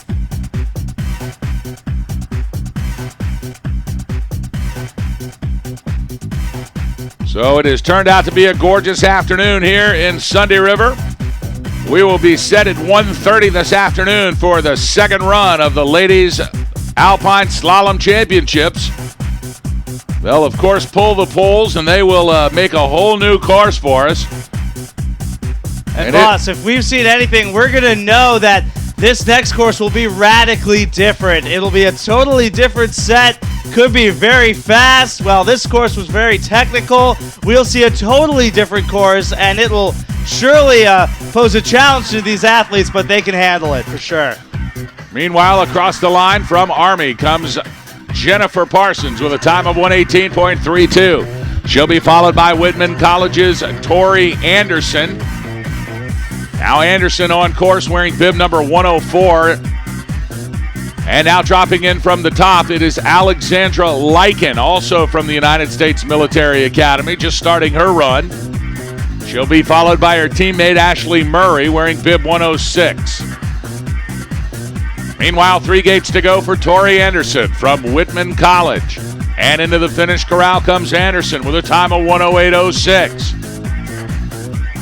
Now moving out of the top third into the center, it's the Army's Alexandra Lycan. Ashley Murray, also from Army, awaiting run number 1 in the shack. Meanwhile, a rundown of your top 20. In the 20th position still, it's Brown University's Nika Mosenthal. In 19th, Julia White from Syracuse. In 18th, it's Jill Clevenger from Clarkson University. 17th belongs to St. Anselm's College's Monica Redente. Tufts University's Chelsea Stevens in 16th place. And in 15th, Emma LeBlanc from Brown. 14th belongs to Brenna Murray from Wisconsin-Madison. Then it's Brown University's Maria Mastanduno in the 13th slot. 12th place is Mimi Palavara from Rocky Mountain College. And in 11th, from University of British Columbia, it's Samantha Bisnair. And the Caissons come rolling along as these Army skiers invade the course. Of course, the U.S. Armed Forces very strongly represented at Nationals with Army, Navy, and Air Force fielding exceptional teams. It's great to watch them ski and watch their rivalry boss, really strong skiers and really competitive ski racing teams. Alexandra Lyken from Army across the stripe in 128.99. And she'll be followed by her teammate, also from Army, wearing bib 106. It's Ashley Murray.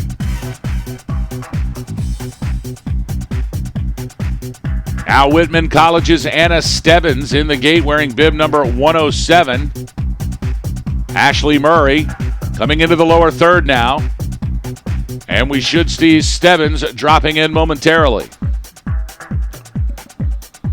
So again, let's go over our schedule for this afternoon. At 12:30, inspections will start for the second run for the ladies. They'll close the entries at 12:45. The entries for all will be closed at 1 o'clock. We'll have the coaches in place at 1:20, the four runners down at 1:24, and the start of run number 2 of the 2012 USCSA Women's Slalom National Championship begins at 1:30. Make sure you tune in to the USCSA Radio Network for live coverage as Boss Hogg and Alex Beatty bring it to you from the Barker Base Lodge. We'll kick things off at 1:15 p.m. Eastern Time. Check out the website at www.uscsa.com. Otherwise, get on out here to the Western Mountains of Maine for some great ski racing competition here at Sunday River. Ashley Murray from the United States Military Academy across the stripe in 125.35. And now our final racer wearing bib 107. It's Whitman College's Anna Stebbins with 10 gates to go. Here comes Anna Stebbins now as she moves her way closer to the finish. Our final racer in run number 1. Let's hear it for Anna Stebbins as she makes her way across the finish line in a time of 110.67. And Alex Beatty, that's going to do it for our 108 racers here in run number 1. Only 3 dropouts, so we had a good, clean run here. We'll see most of these ladies back for run number 2. But boy, we are in for a barn burner as Brown University's Kaya Mosenthal wants revenge from last year's slalom in Idaho against Matea Furk, this year's national champion in the giant slalom just 48 hours ago from Sierra Nevada College. It's Brown, it's Sierra Nevada, it's Mosenthal, it's Furk, and it's going to be a war today here on the Monday Morning Trail, all part of run number 2 of the ladies slalom. We hope you'll tune in right at 1:15 for live broadcast coverage. We're going to take a quick break and get things situated as well here in the Barker Broadcast Center. Remember, the 2012 USCSA National Championships are brought to you in part by Patagonia. Their mission, to build the best product, cause no unnecessary harm, and to use business to inspire and implement solutions to the environmental crisis. Learn more at Patagonia.com. Patagonia, proud supporters of the USCSA. And by Reliable Racing. Whether it's alpine and Nordic ski racing apparel and equipment, hill and event supplies, sports timing equipment, or hard-to-find race gear, Reliable Racing is your one-stop shop. Check them out on the web at ReliableRacing.com. Today's broadcast coverage also brought to you by Yeti Apparel. When you're facing truly abominable weather, the Yeti has you covered. Visit them at YetiApparel.com. Yeti, proud supporters of the USCSA. And by Hurricane Racing. Whether it's custom team alpine, Nordic, or cycling race apparel you seek, Hurricane Racing delivers. Demand the very best in custom printed ski scoots, jackets, pants, and race apparel. Demand Hurricane Racing at hurricaneracing.com. Official sponsors of the 2012 USCSA National Championships. Back with you at 1:15 this afternoon here from Sunday River, Maine, as we crown the ladies' national champion in the women's slalom alpine championships. We hope you'll join us. And on behalf of Alex Beatty, this is Boss Hogg saying so long, everybody.